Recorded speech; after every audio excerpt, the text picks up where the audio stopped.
What is going on, guys? This is Jake at thatfitfriend.com, and today we are doing a best cross-training shoes of 2025 and early 2026. Two important notes before I dive into this video.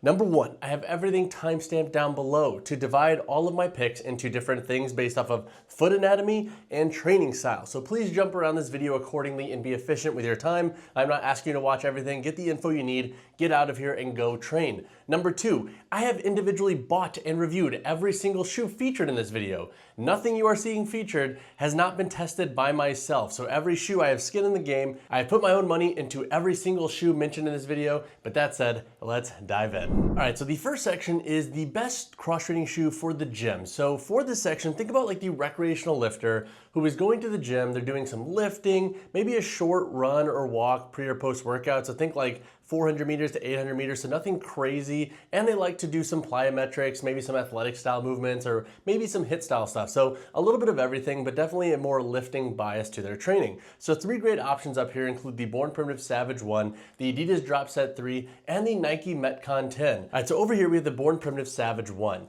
This model is gonna be best for anybody who likes a lower to the ground feel with their training shoe, and they like a lot of stability, and they do want a slightly wider toe box for allowing those toes to splay. This is definitely gonna be a model. It's a little bit more biased for the lifting and CrossFit focused individuals who like doing some cross training and some athletic style movements sprinkled in. Some big callouts with this shoe include number one, the stack height of this shoe. It is a little bit lower to the ground, so you do get a little bit more of a dense and stable feeling when you're training with this shoe. Feels really good for free weights and machine work. Number two, it has a good amount of flexibility through the forefoot and midfoot. So if you like doing a lot of single leg work or single leg hops, etc., and you want more articulation with your shoes, but you like a lot of ground feel, that's where the shoe can feel really awesome. And then the third thing to like with the shoe is just the overall durability of it. It tends to last quite some time with this knit upper and the TPU overlays. It's rather simplistic in nature, and that's honestly one of the best perks about it. And now a couple of things to just think about with the Born Primitive Savage 1 before you buy is number one, the tongue can feel a little bit rough, especially when breaking them in. Now my pro tip for you out there is with the tongue loop and where it crosses right here on the laces, try bringing this loop up one. So basically this lace up here, these cross, bring the tongue up to this. It'll help pull that tongue up, so it'll limit some of that friction. And then number two, if you do have a wider foot, try taking out the insole because it is a little bit stiffer and a little bit more rigid, and put in a different insole that's a little bit flatter and a little bit more playful. That will give you a better overall feel with this shoe if you do have a flatter and wider foot. The Adidas Drop Set 3. This is gonna be a really great option for anybody who is primarily lifting, but then doing some athletic stuff here and there, primarily on the forefoot. So think like jump rope, or think forms of box jumps where you're primarily driving off that forefoot and you're not really hitting the heel a ton. This model almost has like a weightlifting shoe-esque vibe to it with the heel and how it kind of juts out. So that's why I also put this shoe into a much more lifting biased category in my brain. So now some things to like about the Adidas Drop Set 3 is number one, the stability of this shoe. This model feels awesome for clean, snatches, squats, machine work, anything where you want a lot of stability, especially through the heel. This model feels awesome. Number two, you have the traction outsole and some breathability here. So the outsole grips really well, and with this cutout here, it does add a bit more breathability and ventilation to the shoe. Now that can come as a knock if you watch my channel, you know what I'm about to say in my con section, but it does help with general breathability for your indoor gym sessions. And then number three, this model does have a slightly wider toe box and a good amount of ankle support. So if you like a lockdown feel with your ankle and a little bit more room to splay the toes, this shoe can be an awesome bet. Now, a couple of things to think about before you buy this shoe is number one, the heel is going to be limiting for any form of cardio or class style workouts, so you'll want to keep that in mind. And then number two, for my folks who want to shoot for daily driving and just to wear as they walk to the gym and stuff, if you are in damp climates, this hole could be the bane of your existence. Trust me there.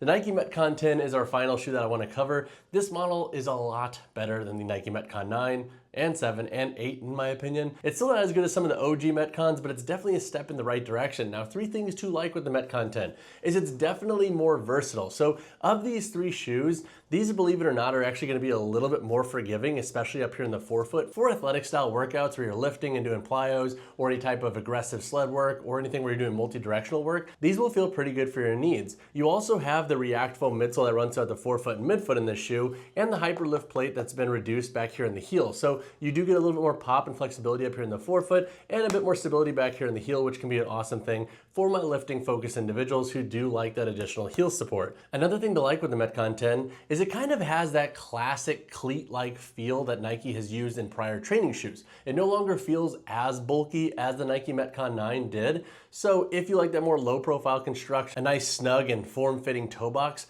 I think you will enjoy this model for the most part. Now, a couple of things to think about with the Metcon 10 is you still do have the TPU plate back here in the heel, so it's not gonna be the best for running and class-focused workouts. If you're doing a lot of that, then you might wanna go with something else. I have a lot of picks coming later in the video that would work really great for that. And number two, with this low profile boot here, if you've bought Metcons in the past and you had heel slip issues, I don't know if you're necessarily safe with that in this model, so you'll definitely want to consider that before you buy. So if you do buy it, I would say do some squat jumps in your house to see if you're having heel slip. Maybe do some like fake sprints where you're really driving to the forefoot to see if that heel moves, because if it does, return them, do not get them dirty, don't even play that game, and go with something that's gonna fit your foot anatomy better. But now let's dive into the next section. All right, so now let's go over which shoes can be awesome for CrossFit. Now I do have a full video on this topic that has even more picks than listed in this video. I'm gonna link that up there, so check that out if you wanna dive down the rabbit hole, because there's a lot of nuance we can cover with shoes that excel for CrossFit. But 3 shoes up here that I think work exceptionally well include the Rad 1 V2, the Tier CXT2 trainer,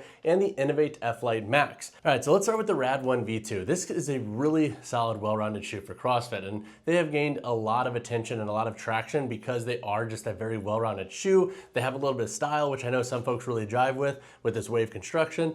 And so 3 things to like with the shoe include, number 1, just its overall feel in the gym. With this model, you have the Swell Foam midsole. It's like this medium density EVA foam that gives you a nice playful feel up here in the forefoot, but then you also have a bit more stability back here in the heel. So for giving you lockdown when catching cleans or when doing squats or whatever the movement might call for in your WOD, this model does a pretty good job at walking that fine line between being versatile yet stable. The second thing to like with the Rad 1 V2 is just the overall upper construction.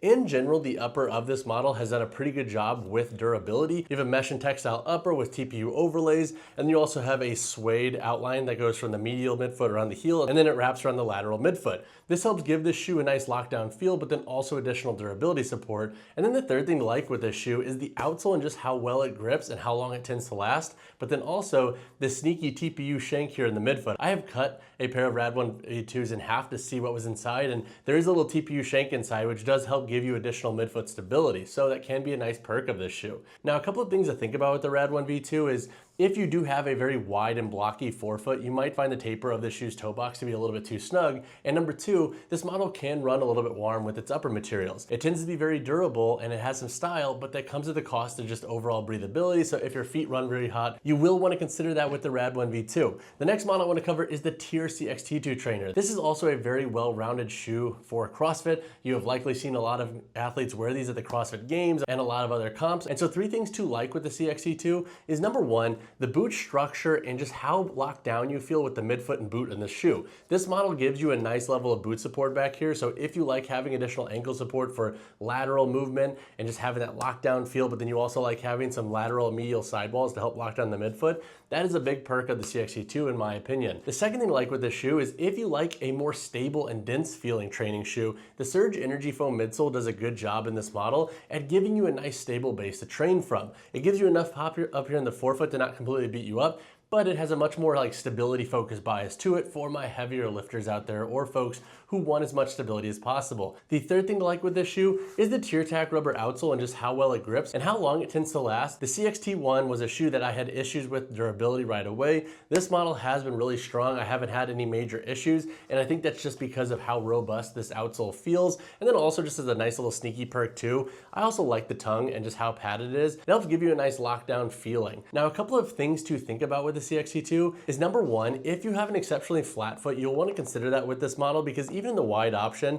you do have this TPU overlay here on the medial midfoot. That can cause some discomfort there for my flat-footed friends. And then number 2, if your gym programs a lot of WODs with running, you will likely want to look into something else that's a little bit more hybrid focused with its construction.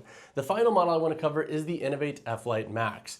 This model is going to be great for anybody who has a wide forefoot. They like having that more triangle shape with their shoe, so think narrower heel and then expands up here into the forefoot, but they also want a little bit more stability because this model does have a TPU layer here in the heel. So this is definitely going to be a much more stability focused CrossFit shoe.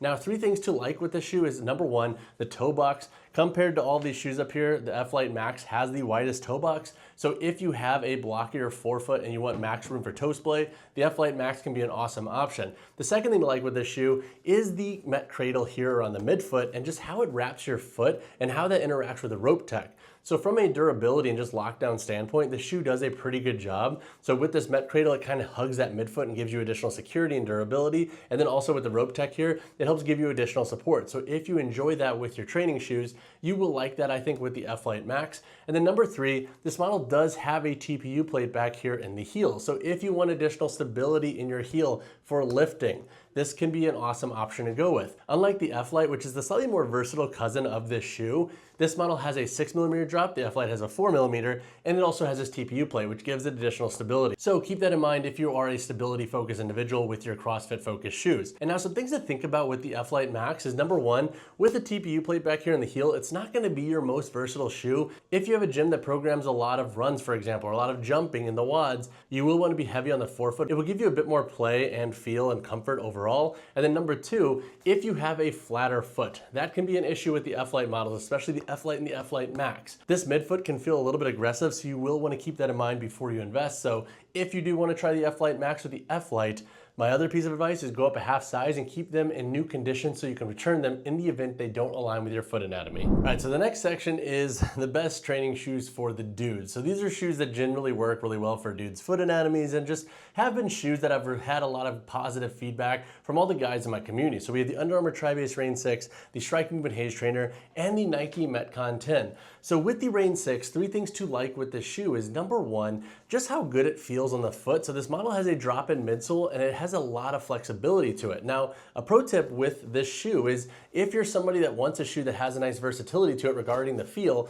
this has a drop-in midsole, which is again this like thicker and softer midsole. You can take this out and actually put an old insole in from a different shoe to give you a much more like minimalist barefoot shoe-esque feel. So you get like a 2-for-1 in this shoe if that's something you're after. Number 2, the warp upper in this shoe does a pretty good job with overall durability. Generally speaking, the upper is not going to be an area that you run into issues with this model, no matter how you're training. So whether you're lifting, cross training, or doing CrossFit, this model tends to do a really good job. And then number 3, you have that tri-base tech here through the midfoot. So if you like additional midfoot support, but still want a bunch of flexibility up here in the forefoot, this model can do a really good job, and also the outsole grips well as well, which is also worth noting. Now, a couple of things to think about with the Rain 6 is, number 1, the upper construction can feel a little bit low profile. So if you have a higher instep, or if you just want a little bit more room for a custom insert, for example, this would not be your best option to go with, because with the drop-in midsole, that can also get a little bit murky. And then another thing to think about is with the drop-in midsole, it is very much an acquired taste. So I know it's a feature that not everybody loves with their training shoes, and if you want a shoe that feels a little bit more dense, you'll want to look into the other 2 options up here.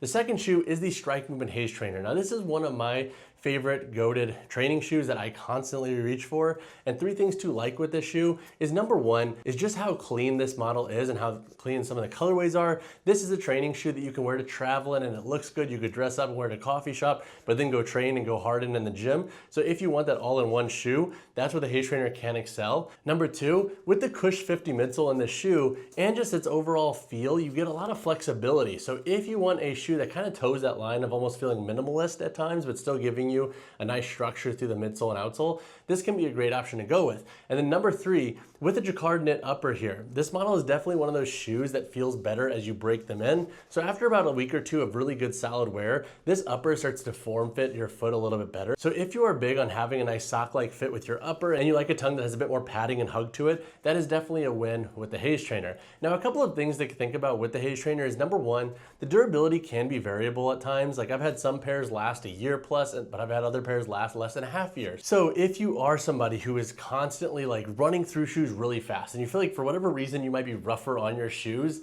I don't know if the Haze Trainer would be your best bet. You might want to look into something that has more overlays to help give you protection. And then number 2, if you have a flatter foot or a high instep, you will want to consider that with this shoe. With the bean-shaped construction of this model and the taper here at the midfoot, it can feel a little bit uncomfortable at times, and with the lower tongue gusset, it can also feel limiting. The third shoe I want to talk about is the Nike Metcon 10. So what this shoe does really well is, number 1, is it gives you a nice level of stability and versatility. With the React foam up here in the forefoot, it gives you a nice bounce. Definitely feels more versatile than the Nike Metcon 9 did if you've worn that shoe. And then with the reworked TPU plate back here, a hyperlift plate in the heel, it definitely feels a little bit more versatile as well. The second thing that this shoe has going for it is it kind of goes back to that old Metcon feel and vibe. So if you like that more athletic style feel that the older Nike training shoes had, you will enjoy this shoe in my opinion. It kind of feels like a cleat at times with its upper construction, so that's a big win in my opinion. And then number 3, if you are somebody who is doing a lot of lifting but then also CrossFit, this can be a great option to go with just its overall stability and its reworked midfoot for rope climbing support and its haptic overlays on the upper for additional durability. Now, a couple of things to consider with the Nike Metcon 10 is number 1, with the low profile upper, it can feel limiting for super wide feet or for higher insteps. And then number 2, you can still run into heel slip issues with this shoe, and the heel still feels a little bit limiting despite being reworked for workouts that have more jumping or running intervals programmed. So you will want to consider that if you decide to invest in this shoe. All right, so the next section is which training shoes are best for women. Now, obviously I'm not a lady, but this section I rely heavily on my community, and it's from getting different comments and DMs on Instagram from different women who are asking about training shoes and what's best. I also have my girlfriend test shoes as we go about life, and I can only bother her to test so many shoes because it's not really her thing, but I do get a good pulse from both her friends, her, and the community on which shoes tend to do really well. The first shoe I want to talk about is the Rad 1 V2. Now, why can this shoe be a hit? So number 1, with its upper construction and how the shoe fits overall, it tends to work really well for a lot of different women's foot anatomy. So whether you are lifting, doing some cross training, or doing CrossFit, the Rad 1 V2 tends to fit really well across the board for most. The second reason to like the Rad 1 V2 is if you like additional sidewall support on the lateral medial side of your shoe and just getting an additional lockdown for lateral movements, lifting, jumping, short runs, etc., this can be a great option to go with. This model also has a sneaky TPU shank in the midfoot to help give you additional security and stability as well. The third reason to like the Rad 1 V2 is the grip of the outsole and just how versatile it can be. It does a really good job across the board for most things. Now, a couple things to think about with the Rad 1 V2 is number 1, it is a slightly bulkier shoe. It's going to have a bit more material to it than what you might be used to if you like a much more low frills shoe. And another thing to think about with the shoe is the breathability. It doesn't have the most breathability in the game if that's something you're big on. The next shoe up here is the Nike Free Metcon 6. So this shoe can be a really good do-it-all shoe. So if you like to lift, do some classes, some short runs, this model can typically work pretty well for all of those things. 3 things to like about the Nike Free Metcon 6 is the free midsole. So if you like a highly flexible and slightly softer forefoot for jump rope, jumping, lifting, or short runs on a treadmill, so for example in a class setting, this model can do a really good job. It's also pretty lightweight. The second reason I like this shoe is the booty style construction and the boot support. So this model has sidewalls that come up on the boot back here, so it locks you down, but then with this booty style construction, you also get a good level of hug on that midfoot. So if you do like feeling locked into your shoes and having additional ankle support, this can be a good option to go with. And then number 3, this model is pretty lightweight and it has really good grip on the outsole. So generally speaking, this shoe can be really good and versatile in a lot of different settings, whether you're training on turf, wooden platforms, or rubber gym floors, and it tends to be really lightweight on the feet. Now, a couple of things to think about with this shoe is if you're doing a lot of outdoor training or a lot of heavier sled work on turf, the midsole can have durability, and for outdoor context, you can pick up rocks at times with the brakes in the forefoot midsole. So you will want to consider that if you want these primarily for outdoors. And then number 2, with the booty style construction, this doesn't have the most stretch. So if you have thicker feet or higher insteps and you're constantly battling shoes that don't have separate tongues, you'll want to consider that with the Nike Free Metcon 6. The third shoe up here is the On Cloud Pulse Pro. Now, the Cloud Pulse can also work, but if financial constraints aren't really a thing for you, then I would say go with the Pro. It is a little bit better overall for training. This model can be a really good option for classes, HIIT, and some strength work. It's basically On's attempt to make a more cross-training, lifting focused shoe. 3 things to like with this model is the blend of the focus board back here in the heel, so that's this TPU layer, and the speed board up here in the forefoot. This shoe gives you a nice stable base. So if you don't necessarily love a ton of flexibility with your training shoes and you like something that has a little bit more of a platform and a bigger base to it for your training, this can be a really good option to look into. Number 2, the upper construction tends to do a really good job with overall lockdown and security while also giving you a decent amount of breathability. The mesh and textile materials of this model run a little bit on the lighter end, and the tongue has a nice wide build, so it hugs the foot really well with this blend of midfoot construction here with the lacing system. The third thing to like with this shoe is just the overall grip of the outsole. This model has more aggressive lugs than the Cloud Pulse, so if you are somebody who is doing a lot of plyometrics or heavier lifting or a lot of turf work, that would be where the Cloud Pulse Pro would make a little bit more sense compared to the Cloud Pulse, which is also a strength and HIIT and class focused model, but with a slightly less aggressive aggressive outsole and a more toned down upper construction. Now, a couple of things to think about with the Cloud Pulse Pro is number one, the price point at $180, that is steep for a training shoe, and you could definitely find something for less. So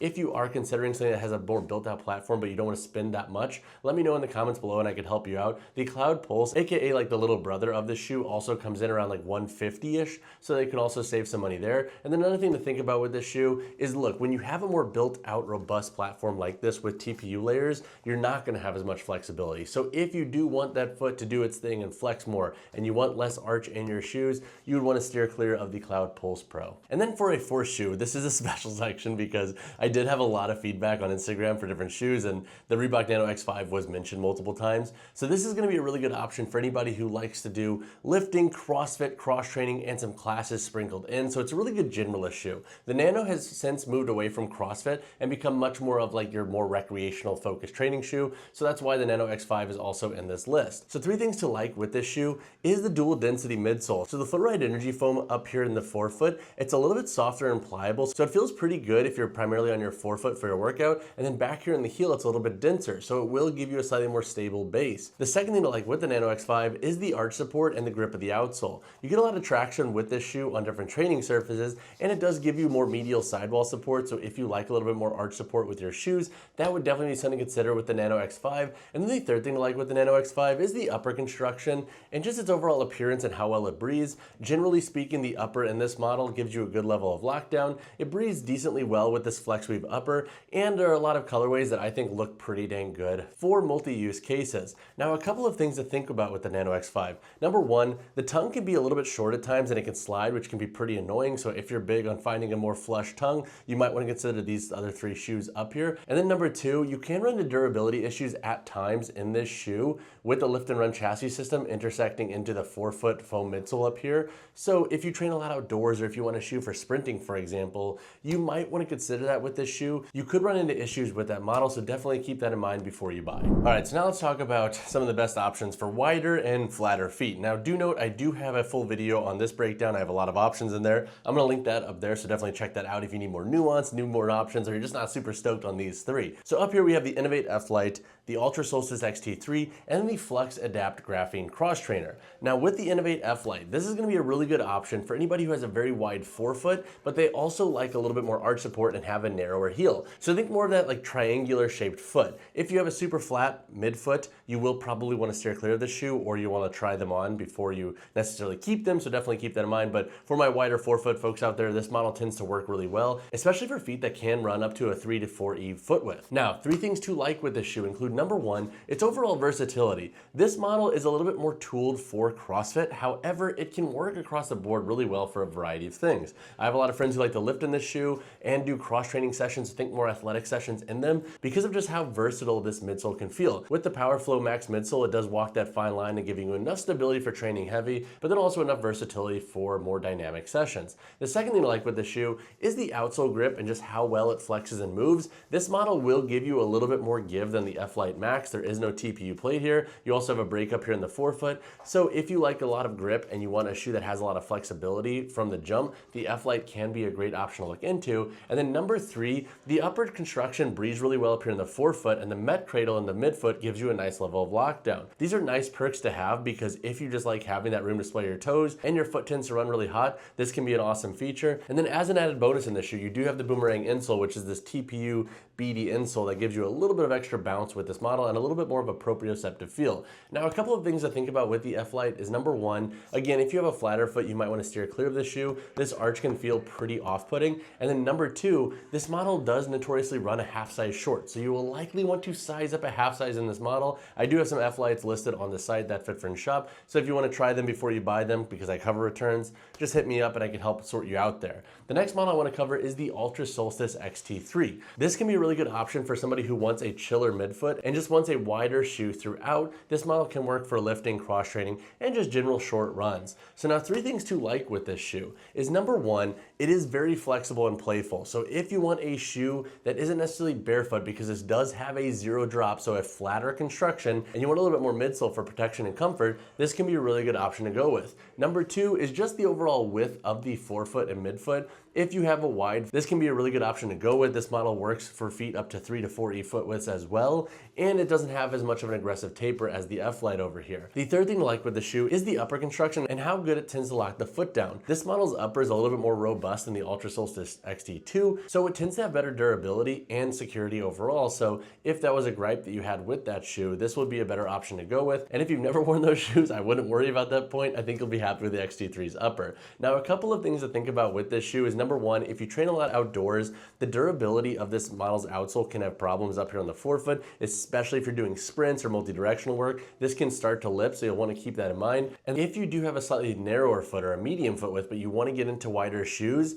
this might not be the best option, because when you do crank these laces tight, you can get a little bit of an overlay or fold down here at the bottom of the midfoot. It's one of those things that just kind of irks me aesthetically. The last shoe up here is the Flex Footwear Adapt Graphene Cross Trainer. This is going to be the best model if you want a shoe for lifting, CrossFit, and cross training, and you also want a flat zero drop construction, because the Ultra here is zero drop and the F-Lite has a 4mm drop. So this shoe also gives you a flatter feel. Three things to like with this shoe is its overall weight. It is a very lightweight shoe compared to the other two models up here. It also has a lot of flexibility to it. So if you're big on weight and flexibility, this can be a good option to go with. Number two, the outsole does a really good job with grip and traction. I have yet to have any issues with grip in this model. And then number three, the upper construction does breathe really well. It has a very lightweight build to it, which can be an awesome perk for anybody who has feet that run a little bit hotter. Now, two things to think about with this shoe is with that lightweight upper construction, it just kind of lacks structure. And if you like more hug and security with your shoes, you would likely want to pass on this model, because I don't think it's going to give you the best lockdown for lateral movements and whatnot. If you fill out the upper, it's probably going to be okay, but if you're big on having more structure, I would say pass on the shoe. And then number two, with the insole in this model, it has this bumpier, softer material. Honestly, I just don't love how it feels. It feels very lazy, and I kind of slide around in this shoe at times. So you might want to either take that out and put in a different insole. I think you'd be better off, or consider that before you buy, because Flex does have kind of a pain in the butt return process, which is something that I constantly knock the company for. I believe it's like a $13 charge if you want to return your shoes. That could be a little bit subject to change, because I haven't checked in a minute. But again, if you try the shoe, which is already expensive, and you don't want to buy it, then you're $13 in the hole for the return, which is one of those things that kind of gives me pause. So if you're considering the shoe, definitely drop a comment down below if you're kind of on the fence and you want confirmation if it's going to work for you, because I could help you out accordingly. All right, so now let's break down the best training shoes for HIIT. Now, there is a bonus fourth one in this that I'm not going to discuss, the Cloud Pulse Pro. They can be an awesome option, and I have recently actually filmed a video on some of my favorite HIIT shoes. That's going to be linked up there if you want more options out of just these three. So the three options up here include the Nike Free Metcon 6, the Under Armour Halo Trainer, and the Adidas Rapid Move 8 EV2. With the Nike Free Metcon 6, this is going to be your best shoe, I would say, for things like Orange 3 or F45. This can be a really good option for that because of its overall versatility. Now, three things to like with the Free Metcon 6 is the midsole tends to give you enough stability for the lifting demands of those types of workouts. The heel back here is a little bit more dense, but then the forefoot is a little bit more playful, but it's still stable enough to train relatively heavy in, so it can be a good option for that. The second thing to like with the Free Metcon 6 is the flexibility of the forefoot. If you're big on being able to drive through the forefoot, if you're doing a lot of things like jump rope, box jumps, etc., or fast runs on a treadmill, this model can feel pretty good for those contexts. And then number three, the upper construction tends to do a really good job across the board for just general security. You got the fly wire loops going through every eyelet on this, so it does help give you a nice even lockdown when you really crank the laces tight in the shoe. Now, a couple of things to think about with this shoe is number one, the forefoot durability can be a little bit problematic when training outdoors or when doing heavy sled work. Think like sleds up to like 5 or 6 plates and pushing. That's where you can start to have splits of that foam. And then number two, the booty style construction in this shoe can feel a little bit limiting for higher insteps or thicker feet, or for folks who have thicker orthotics and they're going to need to swap out that insole. You'll want to consider that with this shoe. The second shoe is the Under Armour Halo Trainer. So this model is going to be really great for anybody who wants a flatter feel with their shoes, a slightly wider platform, and a shoe that has a lot of bounce. So three things to like with this shoe is number one, the hover midsole. This shoe is going to run a little bit stiffer overall, but once it breaks in, the midsole of this shoe has a ton of bounce. So if you like a slightly thicker shoe and you want a lot of responsiveness out of your shoe, this can be a really good option to look into. The second thing to like with this shoe is the upper construction. This model has a very lightweight upper and it hugs the foot pretty well. So if you're big on having a lot of breathability and a nice lightweight upper that wraps around the foot versus feeling like you're kind of fighting it every single session, this can be a really good option to look into. And then number three, the outsole grip of the shoe is awesome. So if you're doing stuff on turf, wooden gym floors, or rubber platforms, no matter where you're doing your HIIT in your classes,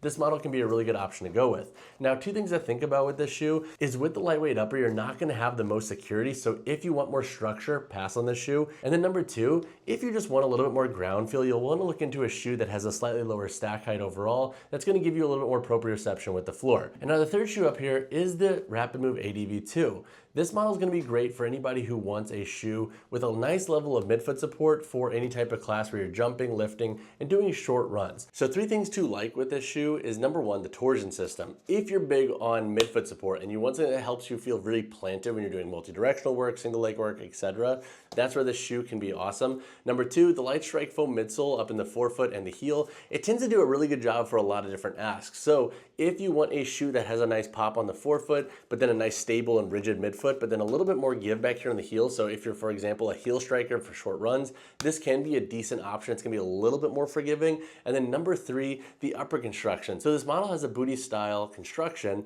and it has a little bit more give than the Free Metcon 6. So it's gonna give you a slightly more think hug, sock-like feel, and it's gonna be a little bit more forgiving for a lot of different foot anatomies. The upper up here in the forefoot also does a decent job with overall lockdown, and this lateral sidewall here also helps with additional sidewall support when doing lateral stuff. Now, a couple of things to think about with the Rapid Move ADV2 is number 1, if you'd like to do HIIT in classes, but you also like to lift a lot, you'll probably wanna pass on this shoe. There are better options out there that would be more stable for your lifting needs, like the Nike Free Metcon 6, or the Cloud Pulse Pro. This model can feel a little bit unstable at times if you're getting a little bit heavier or doing heavier single leg work. And then number 2, if you have a flatter foot, you're gonna wanna pass on the shoe. The midfoot can feel pretty dang aggressive in this model, and with that torsion system, you're not gonna get a lot of break-in over time, so you will wanna look for something that's gonna be a little bit more accommodating for that ask. All right, so now let's talk about some of my favorite options for under $100. Now, I did just film a video actually comparing these 3 shoes. I'm gonna link that up there if you want more depth and nuance there. The reason I included these 3 from Nike, Adidas, and Reebok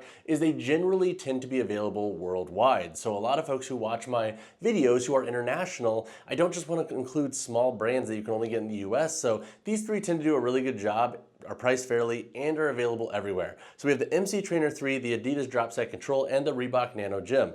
With the MC Trainer 3, 3 things to like with this shoe is it tends to do a good job for athletic style workouts. So if you're lifting and jumping and doing short runs, this can be a pretty good option to go with. It's a relatively no frills shoe at that. The second thing I like with this shoe is the outsole tread. So for being a budget option, this model's outsole is awesome for gripping on different surfaces. You also have brakes up here in the forefoot to help give you additional bite when you're doing sled pushes, sled pulls, or you're doing plyos on turf and you want max grip. And then number 3, if you like a more low profile upper construction that hugs the foot really well, feels more like a cleat or a sock, that's where the MC Trainer 3 can do a really good job. Now, 2 things to think about with this shoe is number 1, with the low profile upper and the lack of removable insole, you might want to look for something that's going to give you a little bit more space if you have custom orthotics, inserts, or a higher instep. You can take the insole out of this shoe, but it's held in with a light adhesive, and anytime you take out an insole that has adhesive holding it in, you can run the risk that it's not going to lay as flat or perfect as you originally had it, so I always say tread lightly there. The second thing to consider with this shoe is that it does have a pretty aggressive taper up here in the forefoot and a pretty harsh midfoot. So if you have a flatter or wider foot, so think 2E plus foot width, you would likely want to steer clear of the MC Trainer 3. Of these 3 shoes, honestly, I feel like the Drop Set Control is just my favorite shoe overall, and that's for 3 reasons. Number 1, it just does a really good job across the board for lifting, cross-training, athletic style workouts, and it doesn't beat you up on the price point. So this model is what I would actually argue is a little bit more versatile than the Drop Set 3, which is its premium big brother, because the heel's a bit more soft and forgiving, but it's still stable enough to where you can train heavy in it. So this model does a really good job at being well-rounded in the gym. The second thing I like with this shoe is the outsole grip and the additional lateral and medial support you get in this model. If you want maximal outsole grip, this can be a good option to go with. And if you like having additional ankle support for lateral work, or just having that in general when you're lifting, this can be a really good option to go with. And then number 3, the upper construction up here does a pretty good job with security for a budget model as well. I have yet to really have any glaring issues with spillover in this shoe or having the upper break down. So this can be a really good option to go with if you like to do a little bit of everything in the gym. Now, 2 things to think about with this shoe is with the TPU overlays here on the lateral medial side at the base of the heel, you're not going to get a ton of flex to the midfoot and heel of this shoe. That stability will come at a cost, and that is going to be the flexibility of your shoe. So if you want more flex, you may want to look into the MC Trainer 3 or the Nano Gym. And then number 2, the tongue of the shoe is not gusseted, so it can slide and be a little bit annoying. This is definitely going to be one of those shoes that you have to set the tongue every time and make sure your tightness is perfect if you're big on not having that tongue slide while you're training. The last shoe up here is the Nano Gym. So this model is going to be best for anybody who wants to save some bones and then also likes to do a lot of HIIT classes and likes a higher heel toe drop, aka a slightly higher heel position. So 3 things to like with this shoe is number 1, the flexibility up here in the forefoot. This model has a good level of flex and a nice bounce to it. So if you're taking classes or jump roping or doing anything where you're primarily on the forefoot, this can be a really good option to go with. Number 2, this model's upper tends to feel really comfortable and just lock you down pretty well. So if you're big on just upper comfort and having a shoe that feels very comfortable out of the box, this can be a good option to go with. The mesh and textile upper overlays, I think, just do a really good job of giving you a nice harmonious fit. The third thing to like with the shoe is that higher heel to toe drop. If you are somebody who likes a little bit more heel for your lifting, or if you're lankier, or if you lack mobility, this can be a good option to go with. It's going to have one of the higher drops out of all of the shoes in this video. Now, 2 things to think about with this shoe is number 1, it can feel pretty heavy with this high stack height here back here in the heel. It does have a slightly heavier build to it, so it's not going to be your lightest option. The MC Trainer 3 and the drop set control are actually both lighter than the Nano Gym, despite this model being a little bit more tooled for HIIT classes, believe it or not. And then number 2, this model does run pretty dang narrow up here through the forefoot. So if you have a wider forefoot or you want max room for toe splay, you'll want to pass on the Nano Gym and probably go for something like the drop set control, or look into some of the other wider options or potentially older iterations of wider options and how I've ranked those to save some bones. If you need help there, just drop a comment down below and I could help you out though. All right guys, that wraps up this best cross training shoe roundup of 2025 and early 2026. We have so many options on the market, so if you have additional questions on any of the shoes featured in this video, please drop a comment down below and I could help you out accordingly. And also, can we appreciate just how long it takes me to do these shoe stacks? It actually takes way more time than you would think to get these to sit harmoniously on top of one another for these intros and outros. But that said, I appreciate you guys being here. If this helped you out, drop a like on the video, subscribe to the channel, and again, if you have any questions, please drop them down below. I answer every comment, but I'll see you guys in the next one. Peace.